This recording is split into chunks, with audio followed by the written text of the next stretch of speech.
আমাৰ অসম বা ভাৰতবৰ্ষৰ যুৱ প্ৰজন্মক আপুনি যদি কিবা এটা বাৰ্তা দিব বিচাৰে এক্সাৰচাইজ মৰাৰ মানুহ নিচিনা মৰা কিয় জীয়াই থাকোঁ এক্সাৰচাইজ মানে আৰু এনেকৈ খিচি লৰাই খোৱাতকৈ হয় নাই মানে খাওক মই আপত্তি কৰা নাই বাৰু ভাল বস্তু নহয় তথাপিও কিন্তু এক্সাৰচাইজ ডু চাম ফিজিকেল এক্টিভিটি আমি মানে কিবা এটা মোক ককাই ধুনীয়া এটা লাইন কৈছিলে কি মানে কি মৰাৰ দৰে কি মানে থাকিবা মৰি মৰি জীয়াই থকা সেইটোৱে মই বিচাৰোঁ যে যুৱ প্ৰজন্মক মানে যেনেকৈ আপুনি হাৰিয়ানাৰ জাতবিলাক দেখিলে গম পায় এইকেইটা এটা পালোৱান ভয় লাগে কথা ক'বলৈ এনেকুৱা আমি বীৰৰ সন্তান নহয় জানো মই বিচাৰোঁ সকলোৱে এক্সাৰচাইজ কৰক এক্সাৰচাইজ আৰু মই এই এক্সাৰচাইজটো মই জানো যে অহা 10-15 বছৰৰ ভিতৰত মই অসমৰ গাঁৱে ভূঞে চহৰে নগৰে অলিয়ে গলিয়ে দৰ্জাই খিৰিকীয়ে গৈ পিনে মই এক্সাৰচাইজ ভৰামেই আৰু মই প্ৰচেষ্টা চলাই যাম আৰু মই জানো যে এসময়ত এই যুৱ প্ৰজন্ম সকলোৱে মোক বুজি পাব আৰু সকলোৱে আমি একেলগে মিলি এক্সাৰচাইজ কৰিম ঠিক আছে আৰু যেহেতু মানে মোৰ এই প্ৰশ্নটো আচলতে নাছিলে ইয়াতে কিন্তু মোৰ আহিছে এতিয়া মনলৈ এই যে সেনা বিভাগত আপুনি চিকিৎসক হিচাপে আছিলে তাত শিকোৱা এনেকুৱা কিবা এটা টেকনিক ট্ৰেইনিং বা ডিচিপ্লিন যিটো আমি চিভিলিয়ান বা আমি সাধাৰণ মানুহখিনিও জানিব লাগে জনাটো দৰকাৰ এটা লাইন আছে আৰ্মিত লাইনটো সকলোৰে ক্ষেত্ৰত প্ৰযোজ্য হয় সেই লাইনটো হৈছে যে ট্ৰেইনিঙৰ সময়ত যিমান ঘাম পেলাবা সিমান যুদ্ধৰ সময়ত সিমান কম তেজ ওলাব ট্ৰেইনিঙৰ সময়ত যিমান ঘাম পেলাবা যুদ্ধৰ সময়ত সিমান কম তেজ ওলাব প্ৰতিটো ক্ষেত্ৰতে হ'ব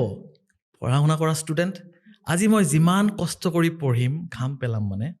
সিমান মই পাছত মই সুখেৰে থাকিব পাৰিম আজি মই যিমান কষ্টেৰে ভালকৈ খেলুৱৈ এজনৰ কথা কৈছোঁ পাছত গৈ মই সিমানে সন্মান পাম মেডেল পাম চ' এইটোৱে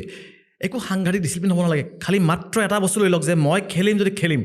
ডিচিপ্লিন মই যদি গায়ক সময় গান গাম ডিচিপ্লিন মই যদি দেৱোত্তম সময় ভাবি লৈছোঁ যে মই মানুহৰ মাজত যাম এনেকুৱা হাজাৰ মানুহ আহক উল্টা উল্টি কওক মই কৰাটো কৰিমেই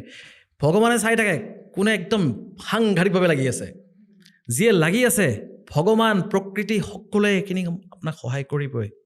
100% সেইকাৰণে কৈছোঁ মানে এতিয়াই কষ্ট কৰক কষ্ট কৰাৰ সময় আৰু একচুৱেলি সময় বুলি বয়স কোনো কথা নাই যদি কোনোবা ধৰক 45-50 বছৰ মানুহে চাই আছে বয়সৰ মানুহে